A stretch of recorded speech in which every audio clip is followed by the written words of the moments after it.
The following is a paid advertisement from Vince McMahon. What the Rock is cooking. 1, 2, 3. Alrighty, so I'm here in Grandma's yard, and I just want to tell the story of how I learnt to make gnocchi. So I'm just going to find a good spot where there's some reasonable lighting so I don't look like a weirdo, and I'm going to tell the story. Okay, well, how it all happened. Originally, I was working as a waiter at an Italian restaurant while I was at uni. And what happened was I was working like 4 or 5 jobs at the same time. I was studying architecture, which was like 8 hours contact a week over 2 days, which was easy. That was full-time architecture uni. That was pretty mad. So what I did, I wanted to earn as much money as I could to pay off my uni before I left. That was my goal. I worked at a building construction company where they sold building materials, and I did that from around about 4 or 5 a.m. 5 days a week, sometimes 6 days a week, depending on my shifts at the nightclub that I used to work at. So I'd start at 4 a.m. I'd ride my push bike to work, which is about a half an hour ride from my house, in the middle of winter. It's the craziest story. I'm going to be like one of those really lame old dads that tells their kids about how they used to go through all this shit and ride up hills in the snow and shit like that. But yeah, I used to ride my push bike to work in the morning. I'd load all the trucks up, ride home at around about 9 o'clock, 9:30 in the AM. I'd drive to uni. I'd do uni for a couple of hours, finish uni at around about 2 o'clock. I'd have an afternoon break, then start working at this Italian restaurant as a waiter. I'd finish there at around 9:30. Then I'd go start working at the nightclub, which didn't start till 10 o'clock. 3 nights a week, Thursday, Friday, Saturday. I'd do the full night shift and then half day. So I'd work all night at the restaurant, at the nightclub, finish at 5 in the morning, get like 2 hours sleep, start the breakfast shift at the restaurant in the city at 8 o'clock. I'd work till lunch, finish at lunch, go home, have a sleep, and then start at the Italian restaurant at 6 for dinner, finish there, work the club, work overnight, finish in the morning. Like, it was just a vicious cycle. In order to try and prevent this from taking over my life, what I wanted to do was I wanted to try and earn more money by doing less. I was reading all these books at the time, Think and Grow Rich, Dale Carnegie, you know, I was reading all the motivational books, and one thing that I really wanted to do was minimise the amount of time that I was working and earn more money in those hours. The idea that came to me was, while I was working at the restaurant, at the Italian restaurant, we used to have on the menu potato gnocchi, and I remember one of my friends saying to me, "Chris, it's the most popular dish. We're always sold out." And I was thinking to myself, why the fuck are they always sold out? Like, if you're a restaurant, you just make shit once you run out. It just didn't make any sense to me, because at this point in time, like, I hadn't cooked, I wasn't a chef, I didn't know anything about food at all. Like, I could barely cook a steak at this point. Like, I could barely do anything food related. But all I knew how to do was make money. I mean, while working all these bullshit jobs, like I was working like 60 hours a week plus uni across 3 or 4 jobs, and on the side I was reading all this information about how to become wealthy and successful. I had a mentor who was teaching me a few things as well, and at the time he had a diamond business, like selling diamonds. So I learned as much as I could about diamonds as well, and I was actually selling diamonds. This is going to sound really weird. I was selling diamonds, and not small ones, like 1 carat and above, like ridiculous price diamonds, to people on consignment. I remember there was one sale that I made to a guy that I was at uni with, and I honestly couldn't believe it. I was so excited, I was so chuffed. I was getting 10% of around about $5,000, $3,000 to $5,000 on average per diamond. So yeah, I was selling diamonds to these people at uni. So at that point in time, I'm like, if I can sell expensive shit to people with no money, uni students, if I can sell diamonds to uni students, I can do anything. I can absolutely do anything. I've got the fucking power to take over the world. It was like probably 3 or 4 months into this crazy cycle. I go to the kitchen. I'm like, okay, we got gnocchi in, chef? The chef goes, no gnocchi tonight. I'm like, what the fuck? Why is there no gnocchi? Like, it's been months. Like, it has been months. There's got to be a reason. He goes, well, the lady that usually cooks it for us, he said there was an old Italian lady that lived in the same suburb, and she used to cook the gnocchi for him. And again, my brain not knowing how kitchens or chefs operate, I just thought that was normal, that you get someone to make gnocchi and whatever, I didn't know any better. But he goes, yeah, she used to do it. I haven't been able to get a hold of her, so we just don't have it on the menu. And my brain, the way that it was ticking over then, I just thought to myself, fuck, this is a great opportunity to make some cash. So I said, look, how much does this lady charge you to make the gnocchi? And he said, look, it's around about $14, $15 a kilo or something like that. And I'm like, all right, and how much does she make for you a week? And he's like, oh, look, around about 20 kilos. And so I was thinking, fuck, I'm starting to run the numbers here. Looks like a good proposition. So I said to him, look, like I'm of Hungarian background. My grandma makes very similar stuff, which at the time she didn't, by the way. The Hungarians make something similar called gnocchi, which is like gnocchi, but it's like a paste that you put in, like it's a flour and water paste that you put in water to make noodles. Similar, not similar. Like, it's a strange thing. But anyway, I said to him, look, my grandma can make gnocchi. I'll go home on my break. I'll get her to make a batch. I'll bring it back. You can let me know how it goes. And he goes, Chris, no problem. Bring it in and we'll see what it's like. Anyway, so I go home on my break. I get on Google. At this point, I'm still living with my parents. I'm like 18 years old, so I haven't quite left the nest yet. I've got on Google. I've typed in gnocchi, how to make gnocchi. I found a really shitty recipe to how to make gnocchi. Printed it off.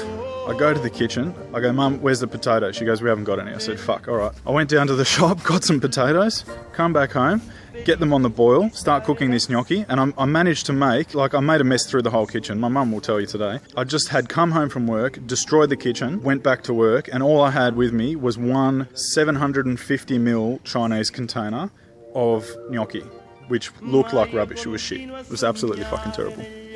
But I took it to work thinking, we'll see what he reckons. Obviously I need to improve it, but hopefully it passes, and then it'll give me some time to, you know, work on the technique. So I've gone to work, I've shown the chef, I said, look chef, my grandma whipped this up for me just on the break, and he's like, fuck, oh yeah, your grandma made these, eh? I'm like, yeah, she made these, no problem. And anyway, he goes, oh look, they're alright, but they're pretty rough. They're not as good as the ones we usually get. And I'm like, well fucking no shit, you get some fucking old nonna to make it for you, no wonder they're fucking not as good. He goes, but look, get her to keep making some and we'll see what we can do, you know. If the quality improves, well, maybe we can get her to do it. And I'm like, all right, yeah, sweet. So the very next day, I went to the markets, the fruit market, because I used to work at a fruit market. I said to the Greek guy, Salvatore, I said, I need a big bag, 20 kilos of potatoes. He goes, what do you need it for? I said, mate, I've got to make gnocchi. And he just laughed at me. He goes, you don't know how to cook. I said, I know, dude, don't worry about it. I've got to try and make some cash here. So what happened was, I ended up... One second. The young fella's calling me. Look at him. How cute is he? I'm making a video. Wave. Hello. Can you see that? I'm making a video. Hello. You're on my video now. Isn't that cool? How cool's that? Say bye to the camera. Bye. Bye. Right, it wasn't that cute. Righto, so where was I? So Salvatore, I went to see my mate Sal. I go, give me a 20 kilo bag of potatoes. I think it was like $44 or something at the time for the 20 kilos. And I'm making gnocchi. Right, so what happened was, at the restaurant, the chef used to go home, like the chef, he was also the owner at the time. He used to go home at around 9:30 and just leave us to pack up, you know, lock up the restaurant, everything like that. And so I can't even remember what night it was. It was like a Friday, Saturday night, so it wasn't open the next day. And I said, he goes, yeah, I'm off guys, see you later. I said, no worries mate, see ya. I said to the young fella that was in the kitchen, I said, listen, you're going to be here a while, eh? And he goes, yeah, I'll be here a while, Chris, so don't worry about it. And I go, mate, I'm going to try and make some gnocchi tonight. And he goes, I thought your grandma made the gnocchi. I said, yeah, don't worry, don't tell anyone, but I've got to work on some stuff. So I've cooked up a mess in the kitchen, and I probably produced maybe 5 kilos of gnocchi, so I probably cooked 3 to 3.5 kilos of potatoes plus flour, made 5 kilos of gnocchi. It took me from 9:30 till about 2 o'clock in the morning. No joke, it took me fucking ages. It took me forever, but I got it done. It looked a lot better than it did the first time. Okay, so the next day, the chef came in and sees the gnocchi, calls me up, he goes, oh, your nan's been busy making gnocchi. I go, she sure has, I'm slaving her away. He goes, I'm making a video. Can I just make a video, please? I've got a bloody audience now. They see me out here in the yard and the whole neighbourhood wants to come and see what's going on. Chriso's storytelling time. Pull up a chair, no worries. Anyway, I'm saying to the guy, oh yeah, grandma's busy in the kitchen, mate, don't worry about it. And he goes, look, this gnocchi has improved. And I mean, by that stage, I had made now 5 kilos plus 1 container. So each individual little batch, I was getting better. Like I was getting way better. So he goes, look, you know, tell Nan she can keep making it. And if it keeps improving, we'll use it for the restaurant. Don't worry about it. And I was like, beautiful, no problem at all. He goes, I'll pay you for this batch, $15 a kilo, by 5 kilos. And I was looking around like the Rock in the arena. I was just going, thank Jesus, I've arrived. I only worked for 6 hours and got paid $15 an hour. But if I can improve my technique, I was thinking, if I improve my technique, I can potentially make 20 kilos a night times $15 per kilo, then it will be worth it because I only have to do it once a week. So that was my whole goal. I was like, if I can make 20 kilos a week, one night, 2-3 hours, boom, perfect. Then I can quit one of these other jobs. I had it all worked out. So So the following week, we used all that gnocchi, we used the 5 kilos. The following week, I said to him, I go, Chef, Nan's going to come down and if you don't mind, use this kitchen because it's just really hard at home. You know, she's only got a small kitchen. It's really hard for her to make this volume of gnocchi in her space. Like, you got to be kidding. And he's like, oh, look, yeah, that's no problem at all.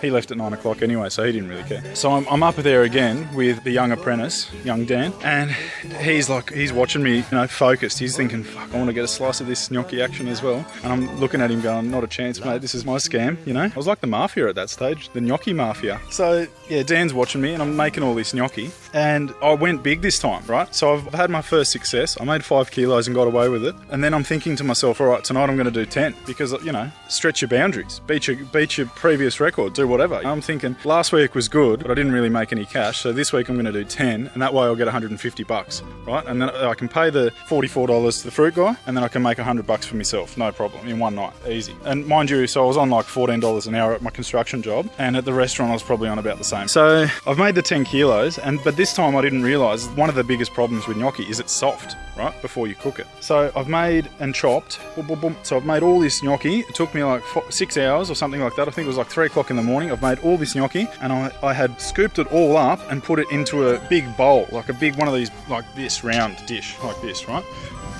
Chopped into this dish, not realizing at the bottom of the bowl was the gnocchi that I did 5 hours ago, which hadn't been cooked, which was just wet potato and flour. Think about it for a second. Right.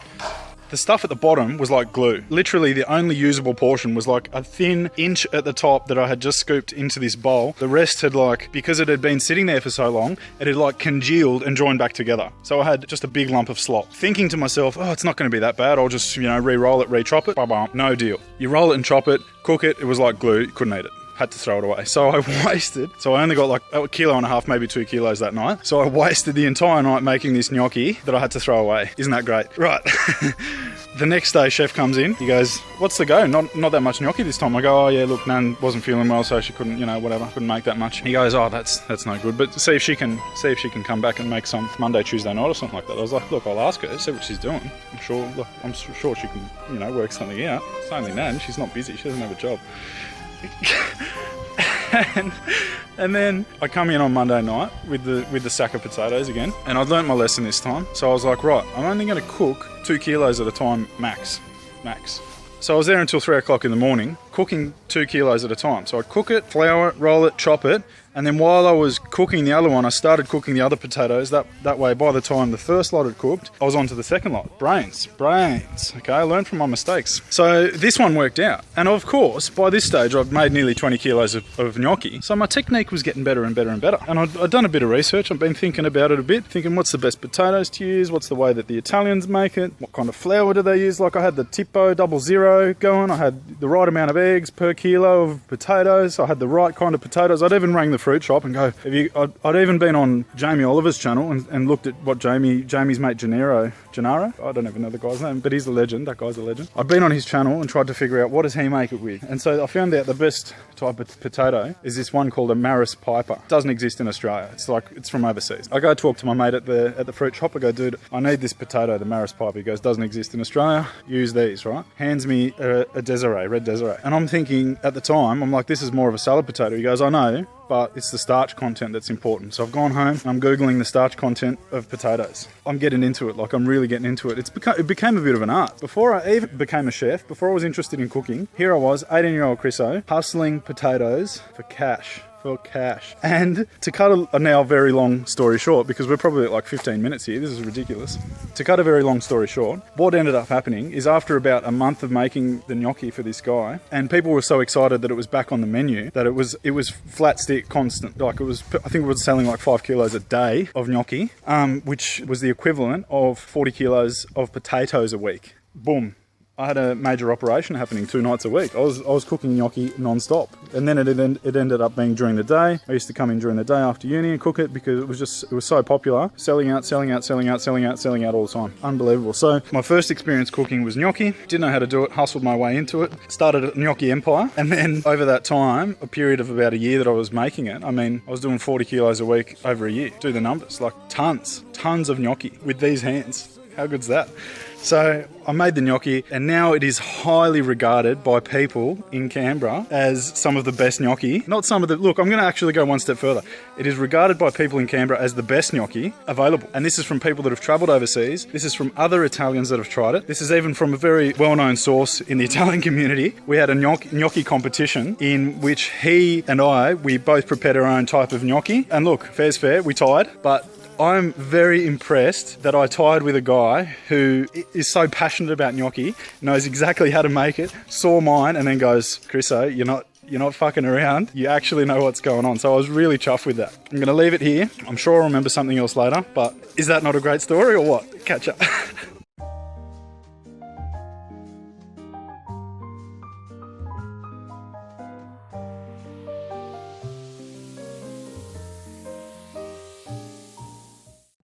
Ready? Ready? Those two split into two.